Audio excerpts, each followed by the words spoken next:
Ang kwentong ito ay hango sa totoong buhay. Mula ito sa isa nating kabayan na itago na lamang natin sa pangalang Ismael. Taong 1988, San Isidro, Negros Occidental.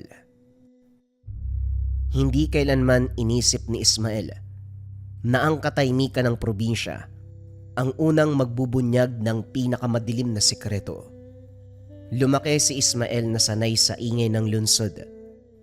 Busina, sigawan, para magpapansin sa mga taong namimili.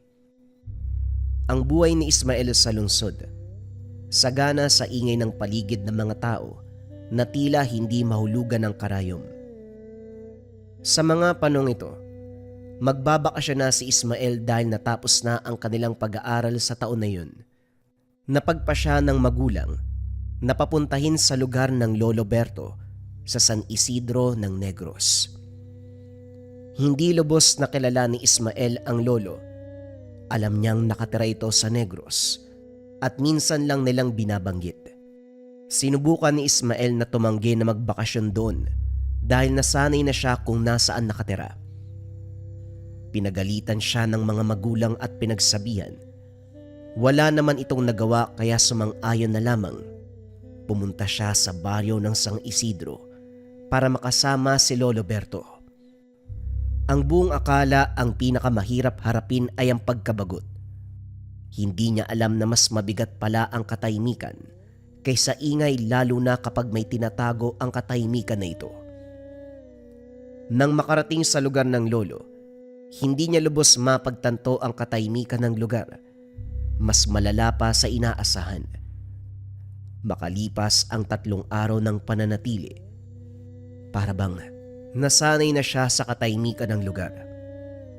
Hindi masyadong nagsasalita si Lolo Berto.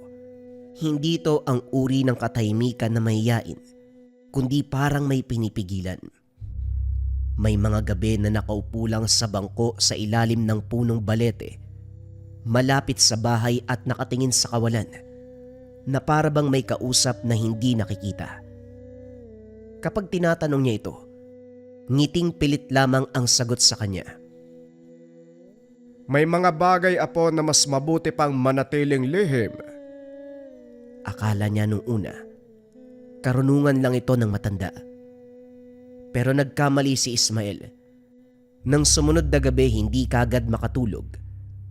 Tahimik ang paligid. Sobrang tahimik. Walang kuliglig, walang palaka. Parang pinigil ng gabi ang sariling paghinga. Lumalim pa ang dilim. May narinig siyang kaluskos sa labas ng bahay. Mabigat at mabagal. Parang mga paa na dahan-dahang naglalakad. Sumilip si Ismael sa bintana. Nakita niya si Lolo Berto sa labas ng bahay. Hubad ang pang-itaas.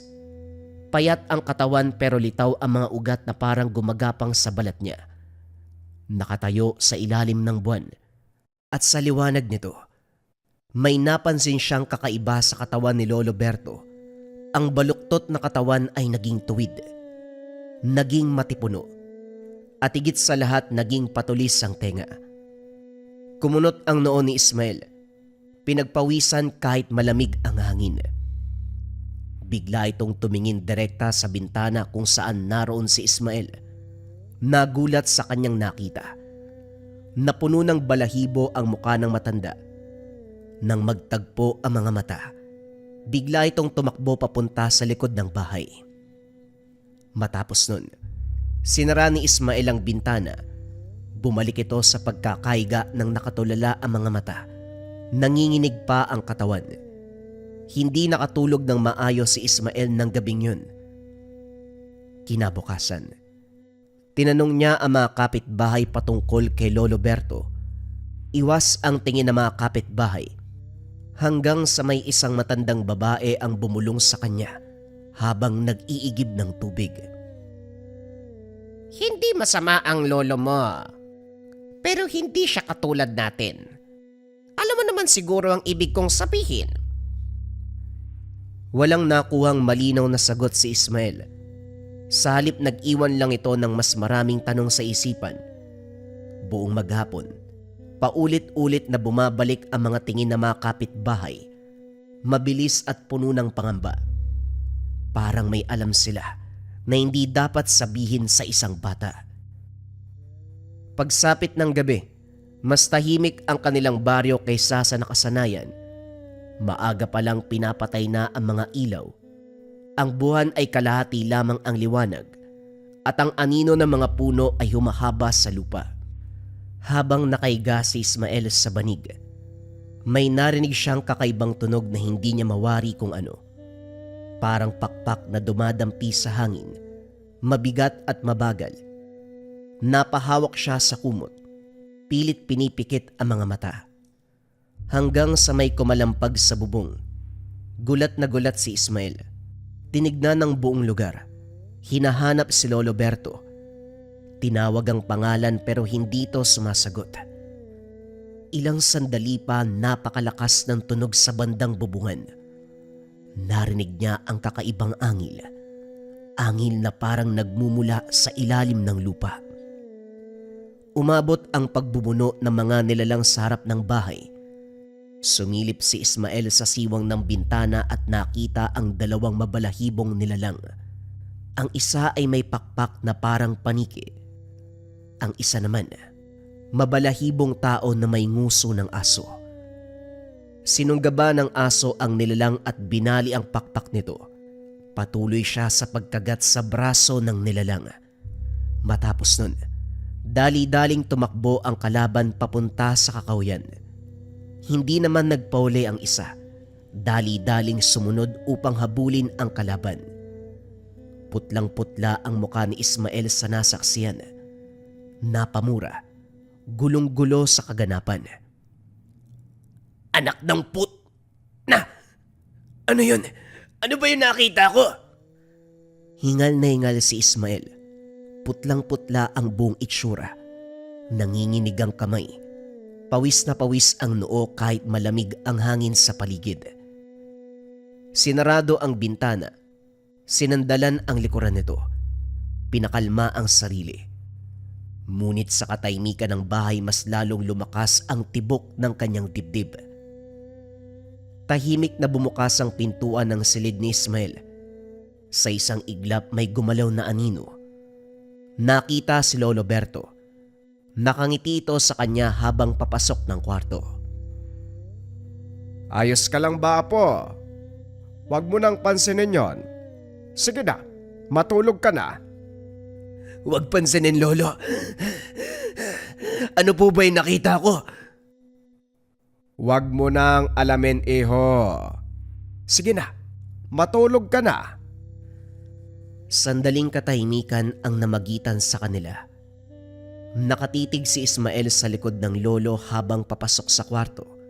Mabagal ang lakad. Parang hindi tumatama ang mga paa sa sahig. Ang ngiti ni Lolo Berto ay hindi nawala. Ngunit may kung anong malamig na hindi niya maipaliwanag.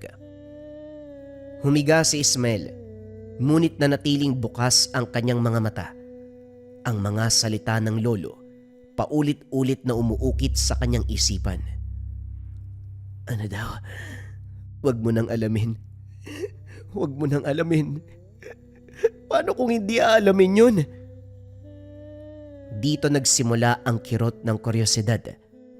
Hindi natakot, kundi pangangailangan na malaman ang katotohanan. Sa ilalim ng kama may napansing kakaiba. Isang lumang baul na natatakpan ng alikabok. Ngayon lang ito nakita. Dahan-dahang hinila palabas. Sa loob, may mga anting-anting na yari sa buto. Mga peraso ng tuyong dahon na tinahi sa pulang sinulid. Isang lumang kwintas na may ngipin ng hindi mawari na kung tao ba o sa hayop. Sa pinakailalim ng baul, may kupas na maliit na libreta. Nang buksan ito, bumungad ang mga nakasulat na letra na yari pa sa dugo. Ang mga bantay sa labas, hindi nila lang na dapat katakutan. Sila ang mga nagbabayad ng utang. Napatigil si Ismael. nang marinig ang tinig sa likod. Sabi ko sa'yo, iho huwag mo nang alamin. Unti-unting umangat ang anino ng lolo. Naging mas mahaba at malaki. May mga hugis na hindi mukhang tao. Bumungad sa kanya ang anyo ni Lolo Berto. Isang ganap na gabunan. Nang sandaling iyon, naunawaan ni Ismael ang katotohanan na pilit na tinatago sa kanya. Nanlaki ang mga mata, ngunit bumalik naman kaagad sa pagiging tao ang matanda. Tumawa ito ng malakas. Nanatiling nakatitig si Ismael. Hindi makasigaw, hindi makagalaw. Parang sinakal ang lalamunan habang ang malakas na tawa ng matanda ay umaalingaw-ngaw sa buong silid. Maya-maya pa humupa ang halakhak. Muling bumalik sa maamong muka si Lolo Berto. Pero alam ni Ismael na isa lamang itong balat. Ngayon naintindihan mo na, apo. Hindi ako basta matanda lang. Lumapit sa kanya si Lolo Berto. Dahan-dahan, tila iniiwasang masindak ang apo. Ako ay isang gabunan. Isang aswang na nabubuhay sa pagitan ng pagiging tao at ng dilim. Hindi ako basta-basta pumapatay. Yung nakita mo kanina, isang aswang na kung tawagin ay wakwak. Balak niyang ikaw ang biktimahin. Hindi niya naramdaman ang mga bakas ko sa paligid, kaya yon ang sinapit niya. Naupo si Ismael sa kama. Nanginginig pa rin ang katawan. Kung aswang ka, Lolo, hindi mo naman ako kakainin, no? Kakainin. Malabong mangyari yon, apo. Ikaw ang pinakamamahal ko sa lahat. Poprotektahan kita kahit ano pa ang mangyari. O siya, matulog ka na. Napanatag si Ismael sa sinabi ng matanda. Ilang minuto lang, nakatulog na kagad ito. Kinabukasan paggising niya, nakita si Lolo Berto na nagkakape habang kausap ang mga kapitbahay.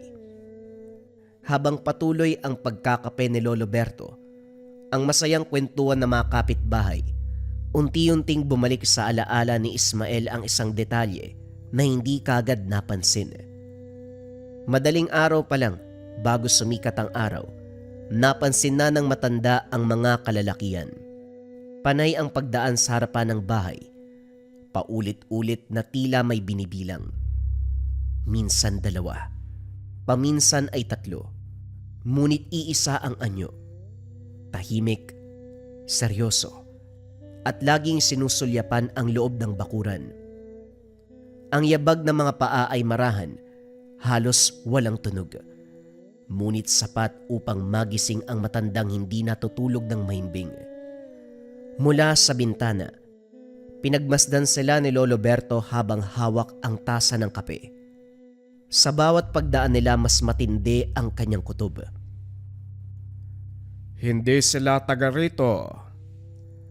Nang sumikat ng araw saka lamang sila tumigil sa pagdaan at pumwesto sa hindi kalayuan. Wari ba nag-aantay? Doon pa lamang lumabas si Lolo Berto. Nakipag-usap sa mga kapitbahay. Nagkunwaring karaniwan ang lahat na tila ba walang bantang nakaamba. Ngunit sa likod ng maamong ngiti, alam na ng matanda ang katotohanan. Hindi aksidente ang kanilang presensya. May hinahanap ang mga ito. At sa bawat pagdaan nila sa harap ng bahay mula pa madaling araw, mas lalong nagiging malinaw kay Lolo Berto. Malapit na ang sandaling kailangan niyang tuparin ang pangako kay Ismael. Ang pangakong yon ni Lolo Berto kay Ismael, hindi lang basta salita ng isang matanda, isa itong panata ng dugo. Nang gabing yun, nang sabihin ni Lolo Berto, poprotektahan kita kahit ano pa ang mangyari. Ang ibig niyang sabihin, si Ismael ay hindi maaaring galawin ng alinmang nilalang, mapatao man o hindi. Habang siya ay buhay pa, hanggat nasa paligid niya ang matanda. Bilang isang gabunan, may kakayahan si Lolo Berto na magtali ng isang sumpang panangga. Isang sinaunang kasunduan na nag-uugnay sa kanyang sariling lakas kapalit ng kaligtasan ng apo. Ang ibig sabihin, kung may sino mang magtatangkang saktan si Ismael, mga aswang, mangkukulam, o kahit iba't ibang uri ng nilalang at elemento, siya ang tatanggap ng sugat. Siya ang tatanggap ng sumpa o ng kamatayan kung kinakailangan. Kaso nga lang may kapalit ang pangakong ito. Sa sandaling tuluyang maubos ang lakas si Lolo Berto o hindi kaya kapag iniwan niya ang baryo, mawawala ang panangga. At sa oras na yun, si Ismael ay haharap sa mundo na dati nakatago sa kanya. Kaso nga lang, gising na ang mga matang nagmamasid. Sa sandaling yon nakaupo si Lolo Berto sa lumang bangko sa harap ng bahay, payapang umiinom ng kape. Dumating na ang katiyakan na matagal niya nang inaasahan ngunit pilit iniiwasan. Hindi nakutob at lalong hindi na hinala. Alam niya na, ang mga lalaking nagmamasid ay hindi basta usosero, hindi rin mga karaniwang tao ng baryo. Sa bawat pagdaan nila mula pa madaling araw, may iniiwan silang bakas na tanging isang gabunan lamang ang makakaramdam. Amoy ng dugong nanunuyo sa hangin, galit na kinikimkim at panatang hindi pinapasawalang bisa ng umaga. Mga kaanak sila ng wakwak na pinatay niya kagabi. Naalala ni Lolo Berto ang nagdaang gabi ng sandaling tuluyan niyang tinapos ang buhay ng nilalang. Ang wakwak ay hindi nag-iisa. Hindi kailanman nag-iisa ang mga ganong uri. Ang dugo nila ay parang ugat ng punong balete. Kapag pinutol mo ang isa, gumigising ang bagong sistema. Sa Kakawyan, sa ilalim ng buwan doon nangyari ang lahat. Ang wakwak ay bumaba mula sa ere, ngunit mas babangis ang anyo ng matanda. Mas biyasa kumpara sa nilalang. Nagmakaawa ang wakwak sa kanya. Nag-iwan ng malakas na atake si Lolo Berto. Bumagsak ang wakwak. Nanginginig, sumisigaw hanggang sa tuluyang tumahimik. Ngunit bago pa man tuluyang mamatay ang nilalang, nakaramdam si Lolo Berto ng paggalaw sa dilim. May mga matang nakakita. Alam na ang tunay na katauhan ni Lolo Berto. Pagpasok ng bahay, tahimik na sinarado ni Lolo Berto ang pintuan. Ngumiti siya. Hindi na siya nagkunwari pa. Tinawag niya si Ismael at pinaupo sa gitna ng sala. Makinig ka. Ano man ang mangyari mamaya, huwag kang lalabas. Nariyan sa labas sa mga kalahi ng pinatay ko. Mukhang hindi sila natitinag. Pagsapit ng dapit hapon nagbago ang paligid. Tumigil sa paghuni ang mga ibon. Ang hangin ay bumigat. Ang araw ay tila nagmamadaling lumubog. Parang ayaw masaksiyan ang mangyayari.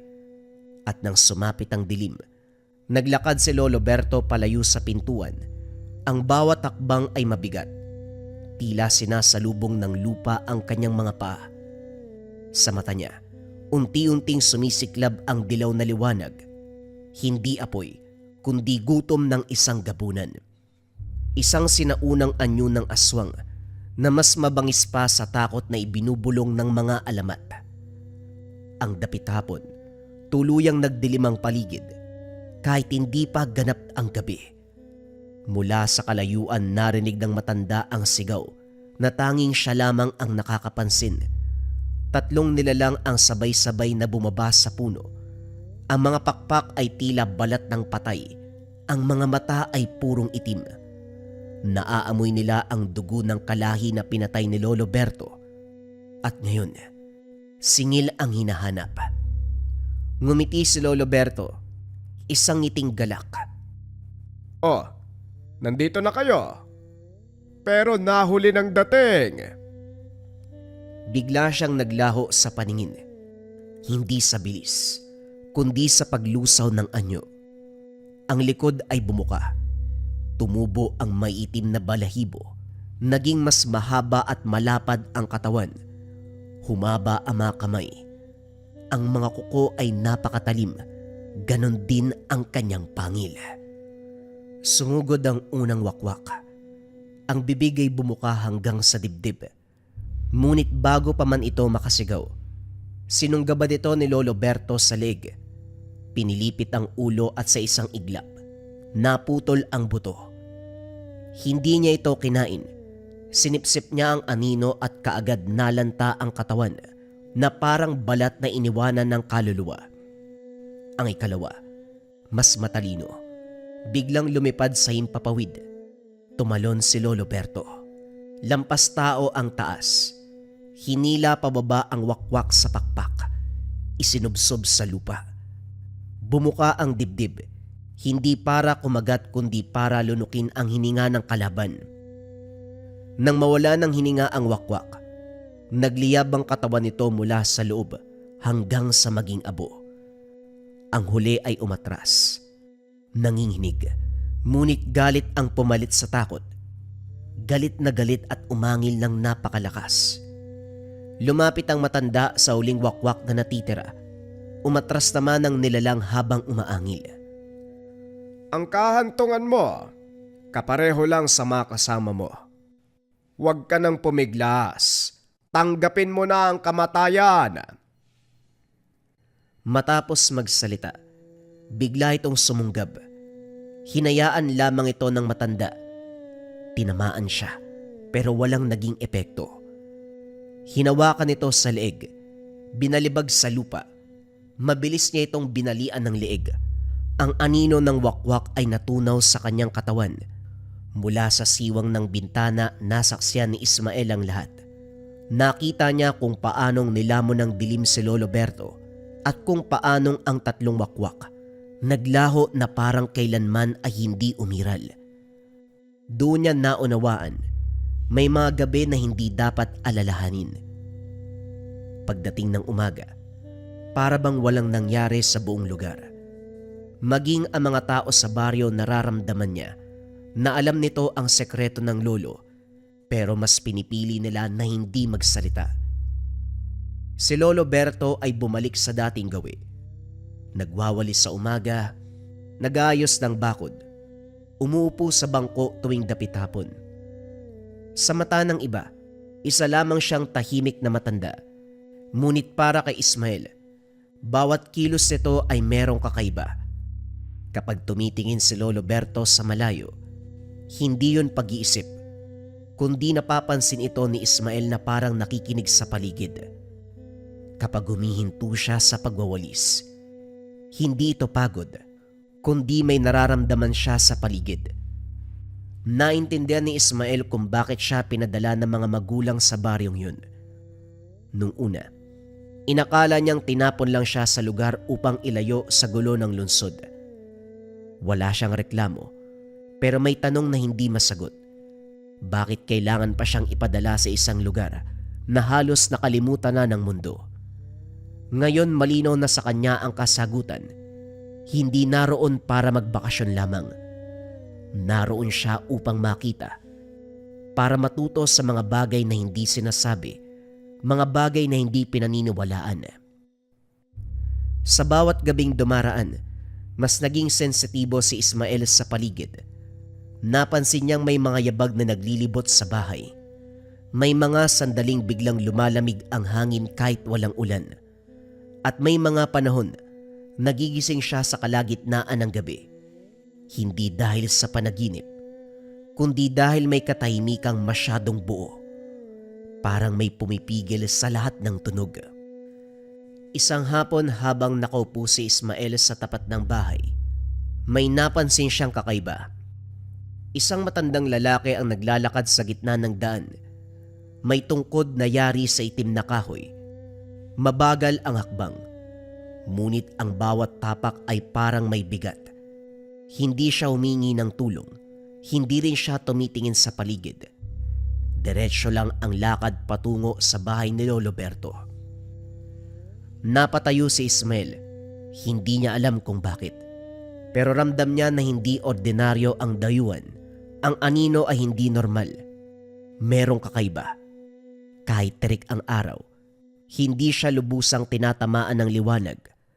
Nang huminto ang matanda sa harap ng bahay, lumingon ito diretso kay Ismael. Walang ngiti. Seryoso ang muka. Ngunit sa isang igla, naramdaman ni Ismael ang takot. Lumabas si Lolo Berto. Nagtagpo ang mga mata. Walang salitang binitawan, ngunit ang hangin ay muling bumigat.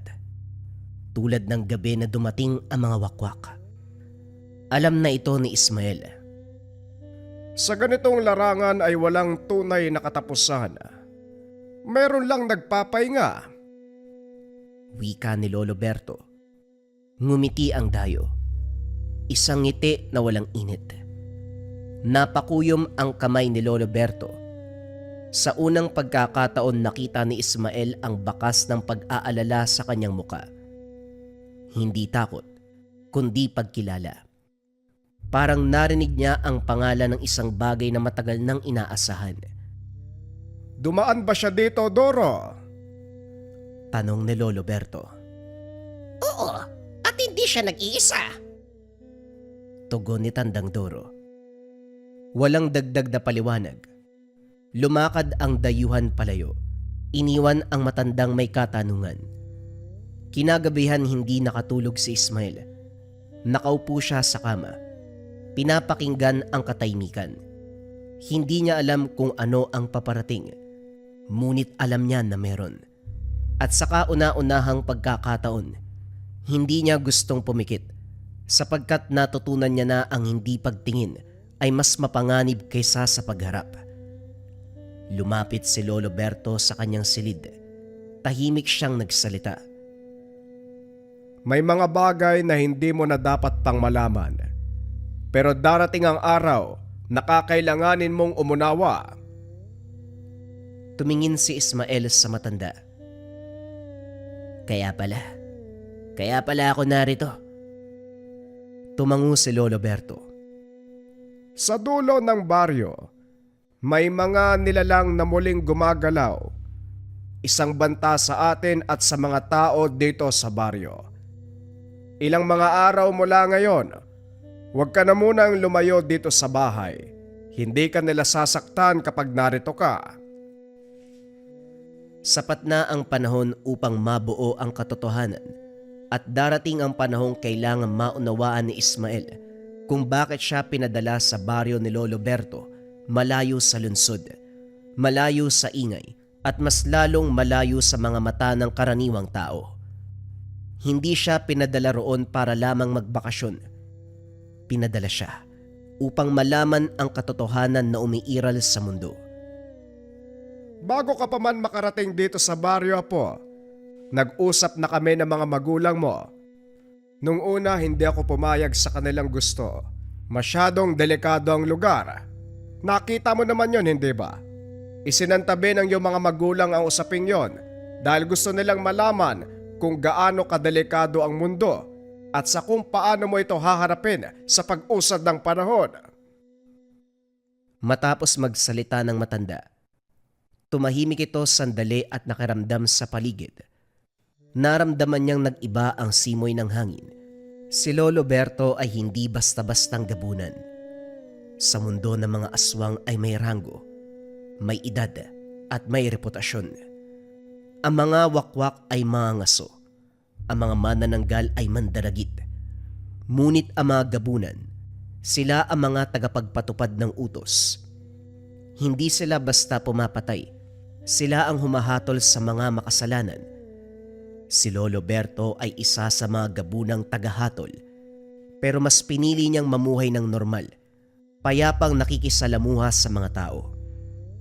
Ngunit ang kapayapaang ito, nabasag nung gabing pinatay niya ang isang wakwak. Isang pagkakamaling alam niyang may kapalit. Ang dugo ng wakwak ay parang apoy na sinindihan sa dilim.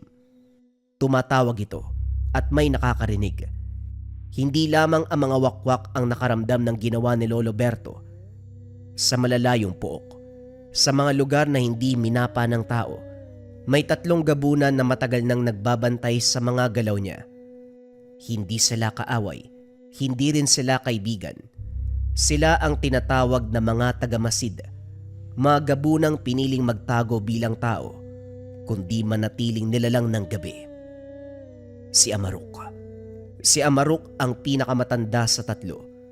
Ang kanyang katawan ay parang pinagtagpi-tagping balat ng kalabaw. Ang titig niya ay parang lupa na gumuguho. Siya ang tagapag-ingat ng alaala. Alam niya ang kasaysayan ng bawat gabunan, bawat paglabag, bawat pagtakas. Siya ang unang nakaalam na muling gumalaw si Lolo Berto matapos ang mahabang katahimikan. Ang ikalawa ay si Liria. Si Liria ay bihira sa kanilang lahi, isang gabunang may anyong pambabae. Mabilis, tahimik at mapanuri. Siya ang tagamasid ng dugo. Sa isang sulyap, alam niya kung may bahid ng sumpa ang isang bata. Siya ang unang nakaramdam kay Ismael, hindi bilang banta, kundi bilang posibilidad. Ang ikatlo ay si Karnak, ang mandirigma. Ang kanyang anyo ay halimaw na halos hindi na kayang magpanggap bilang tao. Siya ang tagapuksa kapag may gabunang lumalabag sa mga lumang kasunduan. Sa kanya ipinadala ang utos. Bantayan si Lolo Berto at kung kinakailangan wakasan siya. Nang dumating ang tatlong wakwak upang gumanti, pinanood lamang ng tatlong gabunan ang laban. Hindi sila tumulong, hindi rin sila humadlang. Para sa kanila ito ang pagsubok. Kung karapat dapat bang manatili si Lolo Berto sa mundong ginagalawan ng mga tao. At nang makita nila kung paano niya nilamon ang anino ng wakwak, kung paano niya hinila ang kaluluwa ng walang kahirap-hirap, doon nila naunawaan na hindi pa siya nawawala. Ngunit higit sa lahat nakita nila si Ismael, isang batang hindi gumalaw, hindi tumakbo at hindi sumigaw, hindi nawalan ng ulirat. Ang ganitong mga mata na nakakakita at hindi bumabali ay bihira at delikado. Sa mga gabunang katulad ni Amarok, Liria at Karnak, malinaw ang palatandaan, may hinahandang pamana si Lolo Berto. Hindi ito biglaang pasya. Matagal na itong inihahanda ng matanda bago pa dumating ang mga wakwak. Bago pa ipadala si Ismael sa baryo. Sa bawat gabing pinipili ni Lolo Berto na manatiling tao, may kapalit ito na panghihina. Alam niyang darating ang araw na hindi niya na kayang magbantay. At kapag dumating yun, kailangan ng papalit. Hindi mas mabangis, kundi mas marunong umunawa. Si Ismael ang sagot. Hindi dahil sa dugong lamang, kundi dahil sa kanyang katahimikan. Ang pagiging gabunan ay hindi basta lakas o gutom. Isa itong pasaning kaalaman, ang kakayahang makita ang dilim at piliing wag maging bahagi nito. At sa lahat ng nasaksiyan ng mga gabunan, si Ismael lamang ang hindi natinag. Hindi bumaling ang tingin at hindi nagsara ng isipan. Isang gabi, inamin ni Lolo Berto ang katotohanan. Hindi ka pinadala ng magulang mo dito upang magbakasyon. Ito ang pinakarason kung bakit ka pinadala. Alam nila ang tunay na dahilan kung bakit ka pinadala ng anak ko dito. Ang kaibahan lang, alam din nila na ikaw ang magpapasya kung anong landas ang tatahakin mo. Hindi kagad sumagot ang bata. Doon na napagtagpi-tagpi ng bata ang rason. Alam niya ang bigat ng sinasabi nito. Hindi ka magiging katulad ko. Hindi ka kakain ng anino. Hindi ka maghahanap ng dugo. Ang ipapasa ko sa iyo, ang pagiging gabunan na marunong pumigil. Tahimik ang paligid. Maging ang hangin ay tila nakinig. Sa malayo tumango si Amarok. Ngumiti si Liria. At si Karnak sa unang pagkakataon ay umatras. Alam nilang walang panganib. Ang pamana ay hindi paghahari, kundi pagpapatuloy. Nang sandaling yun, napagtanto na ang batang minsang pinadala upang magbakasyon, ito pa ang magiging tagapamagitan. Matagal nang alam ni Lolo Berto na darating ang araw na hindi halimaw ang haharap sa kanya kung hindi ang sariling lahi. Hindi wakwak o hindi manananggal, kundi ang mga gabunan, mga nilalang na minsan niyang itinuring na pamilya, at ngayon unti-unting naging tagapagpasya ng kanyang nakaraan. Noon, bago pa siya mamuhay bilang tao, si Lolo Berto ay bahagi ng isang lihim na samahan ng mga gabunan na kung tawagin ay balangay ng gabi. Hindi sila basta mga mangangaso. Sila ang nagtatakda kung aling baryo ang dapat manatiling ligtas, kung alin ang dapat ialay upang mapanatili ang balanse. Walang awa ang batas ng balangay. Kapag may lumabis, may kailangan magbayad. At si Lolo Berto ang unang tumanggi.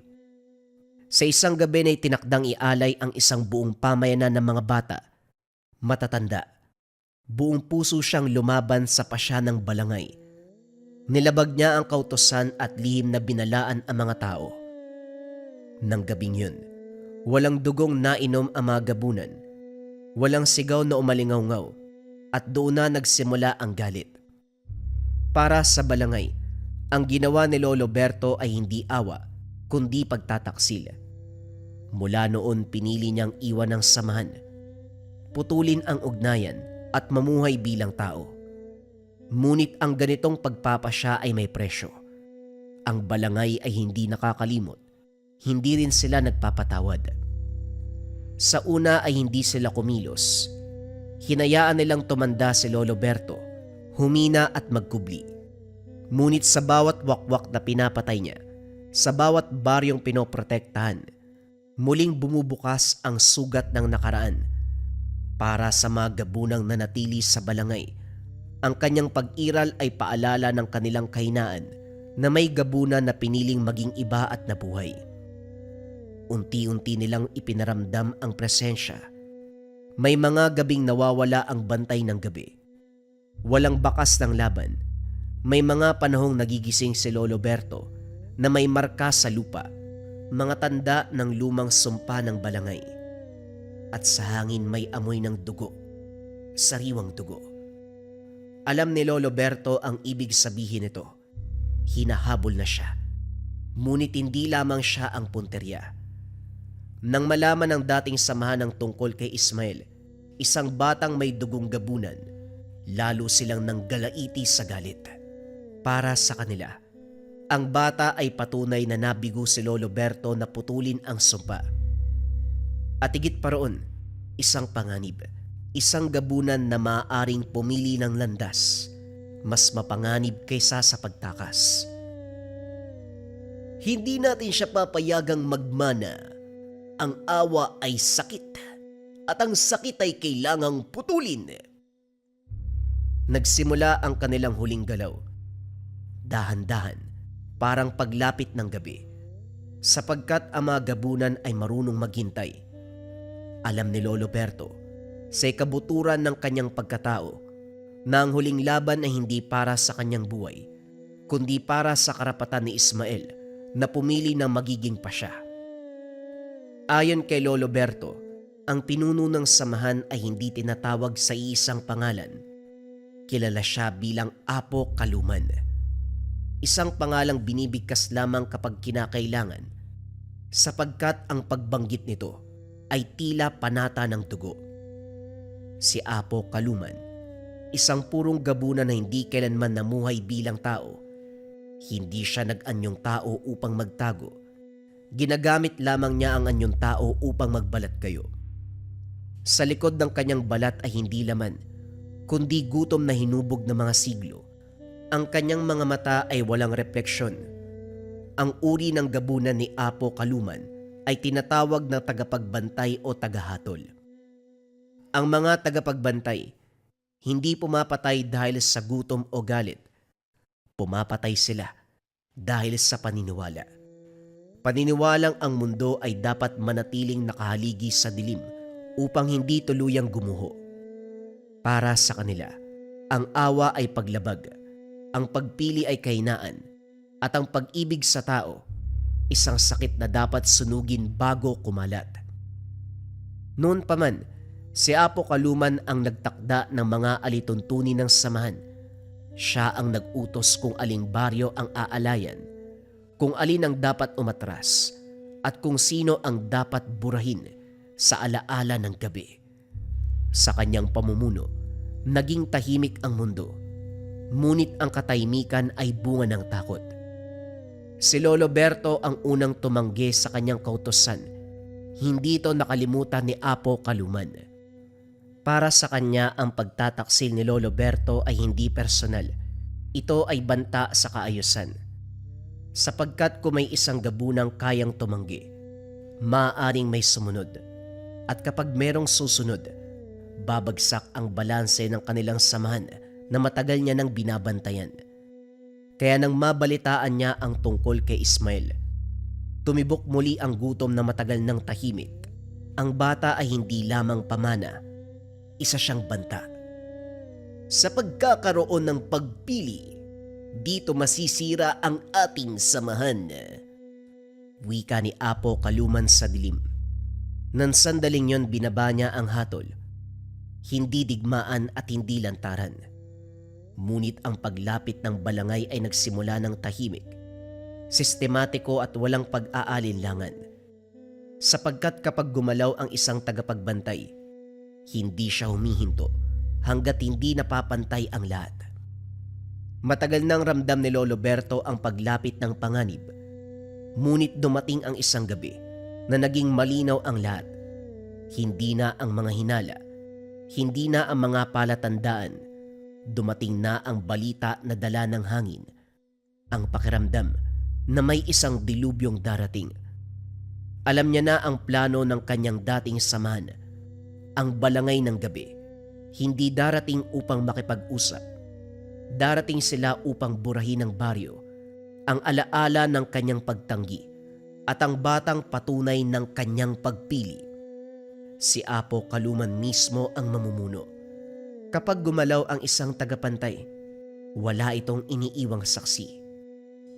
Nang gabing yon tumayo si Lolo Berto sa gitna ng bakuran. Nakatingala sa buwan. Hindi niya tinangkapang magtago bilang tao. Ang kanyang anino ay humaba, bumigat. Muling nag-anyong gabunan upang manindigan. At eto na kayo. Wika ni Lolo Berto. Doon nagpakita ang tatlong matagal nang nagmamasid. Ang una ay si Amarok. Lumitaw sa lupa mismo.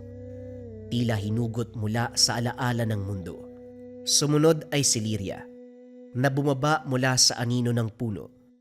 Halos hindi siya maramdaman, ngunit ang hangin ay biglang tumalim. Senyales ng isang gabunang sanay sa tahimik na pagpatay at mas tahimik sa paghusga. Ang huli ay si Karnak, na dumating na parang lindol.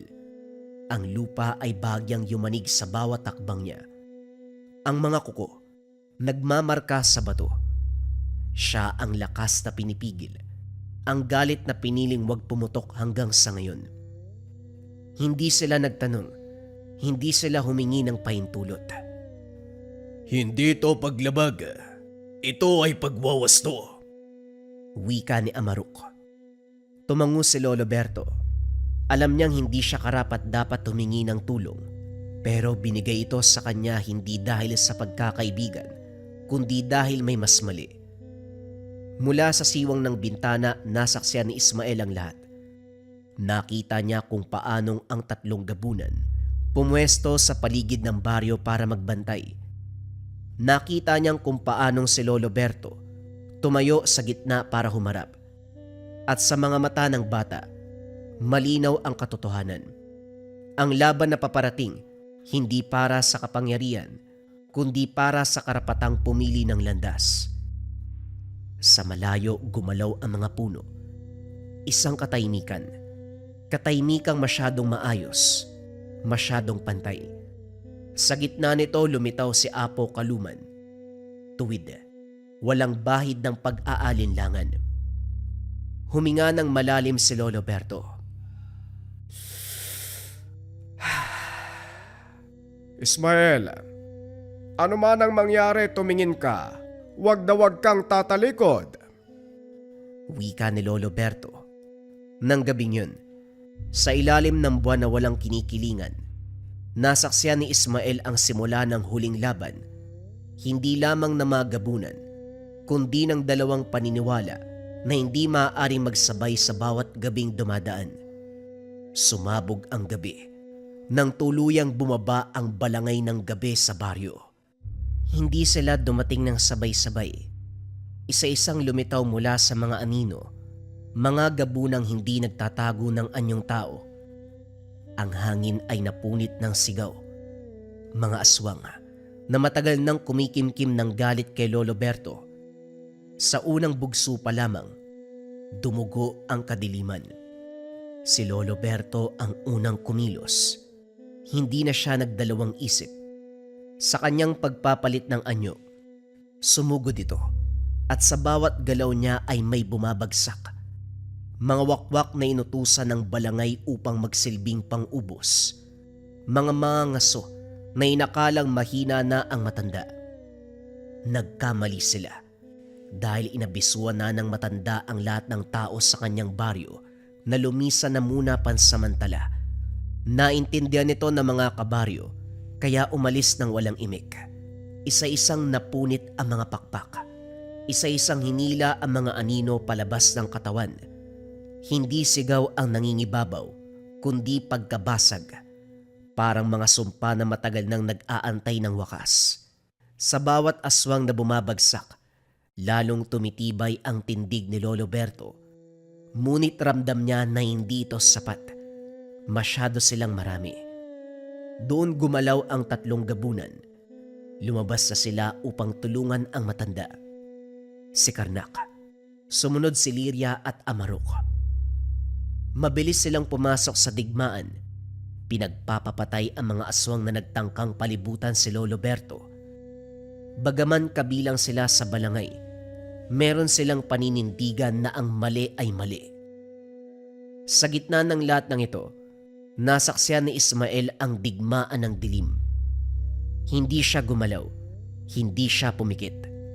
Nakita niyang kung paanong ang gabi ay unti-unting naging kulay pula sa kanyang paningin dahil sa dugo ng labanan. At doon, sa gitna ng naglalagablab na apoy, lumitaw muli si Apo Kaluman.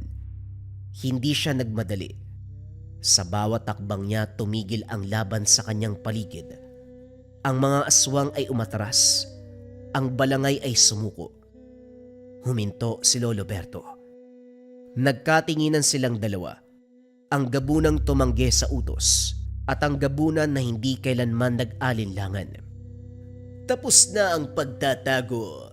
Ibalik mo ang dapat ibalik. Humakbang si Lolo Berto pasulong. Duguan ngunit tuwid ang tindig. Hindi na ako kabilang sa'yo at hindi mo na kukunin ang baryong ito. Sandaling katahimikan ang pumalahaw. Itinaas si Lolo Berto ang kanyang kamay. Apo Kaluman, hinahamon kita ng duelo. Tayong dalawa lamang. Wika ni Lolo Berto. Umalingaw-ngaw hanggang sa pinakadulo ng dilim. Sa unang pagkakataon ngumiti si Apo Kaluman. Sa gabing yun sa harap ng isang batang nakakita, magsisimula ang laban na magtatakda kung alin ang mananaig, ang batas ng dilim o pagpiling tumigil. Humakbang si Apo Kaluman papasok sa bilog na ginawa ng mga gabunan sa gitna ng baryo. Sa bawat takbang niya nagiiwan ng usok.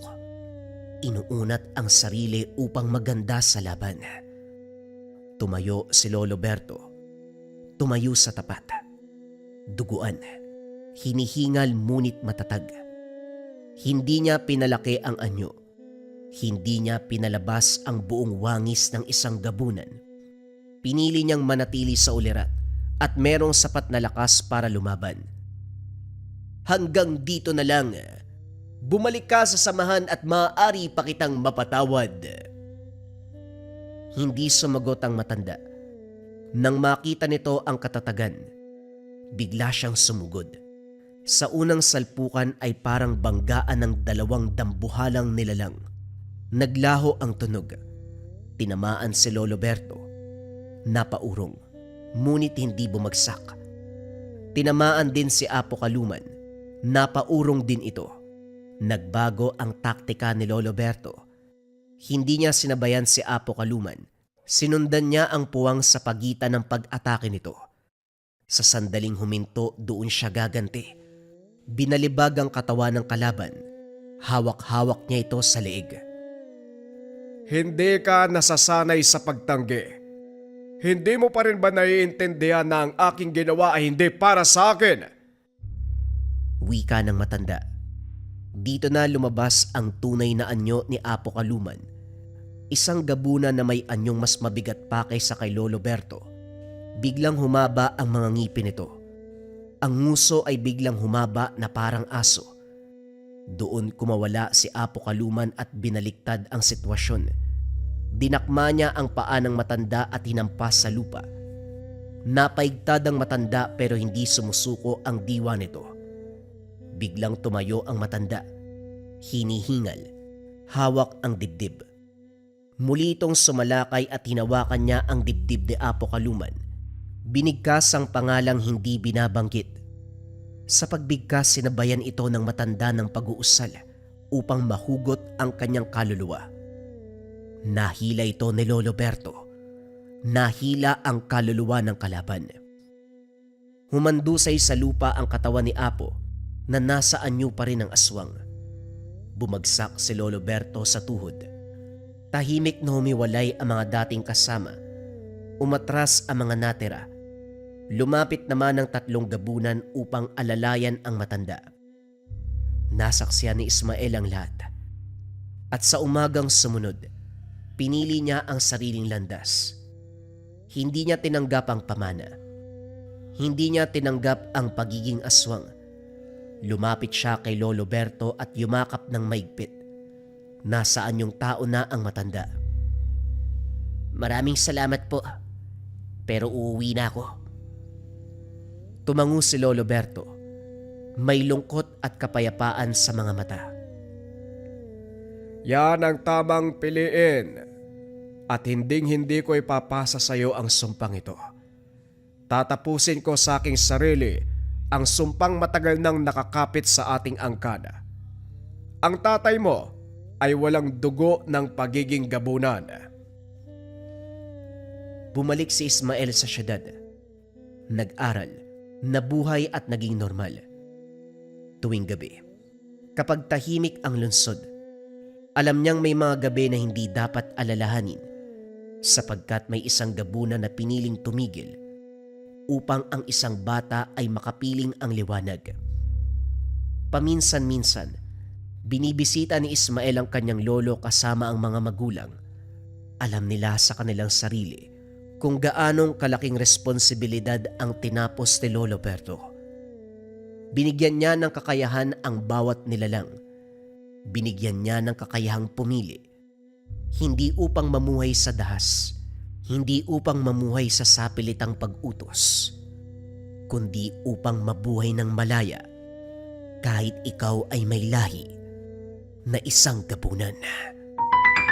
Top 5 items na kailangan mo sa Lika Merchandise ngayong 2026. Simulan natin kaagad sa number 1. Number 1, Gunita Bracelet for Good Health Bracelet. Yung energy and vibration na ina-attract ng ating Gunita Bracelet ay nakakatulong sa pagpapaganda ng kalusugan. Laging tandaan mga kabayan, para saan ang ating mga swerte, kayamanan, kung hindi maganda ang ating kalusugan. Kung ang priority mo ay magandang kalusugan, energy and vibration na ina-attract, dito ka sa ating Gunita Bracelets. Number 2, ang ating Gintong Gabay o Gabay Medallion Ethnic Version. Pareho lamang ng bisa to mga kabayan, sa designs lamang siya nagkaiba. Ito Gintong Gabay, ito naman ethnic yung approach. Ang bisa nito mga kabayan ay pampaswerte at gabay sa career, health, love life, and finance. Kung nangangailangan ka ng swerte at gabay sa 4 na aspeto ng buhay ngayon 2026, kung kailangan mo ng guidance sa araw-araw ngayon 2026, dito ka sa top 1 necklace natin, ang Gabay Medallion pangkalahatan. Pili ka na lang ng designs kabayan.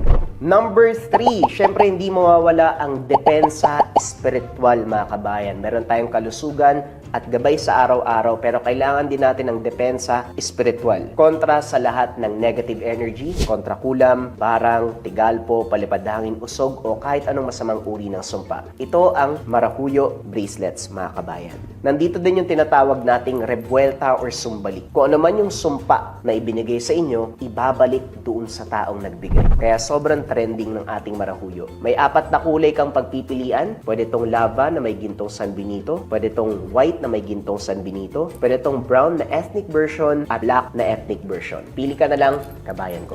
Number 4, gintong palay money amulet. Ito bagay na bagay itong coin na to mga kabayan para sa mga tao na ayaw naman na nagsusuot ng kung ano-ano. Baliktaran ng simbolo, ang bisa nito ay pampaswerte sa pera, for dreams manifestation, kung may mga kahilingan ka na gustong matupad ngayong 2026, for abundance and for prosperity. Sobrang simple lang nito, iipit mo lang siya sa wallet mo, dalhin mo lang palagi, ilagay mo sa gabay pulang tela pouch, basta dala-dala mo. Let it work for you, kabayan. Gintong palay, money amulet. At syempre mga kabayan ko, ang panglima, hindi mawawala ang kaluban de pampaamo. Pampaamo sa tao, pampaamo sa negosyo.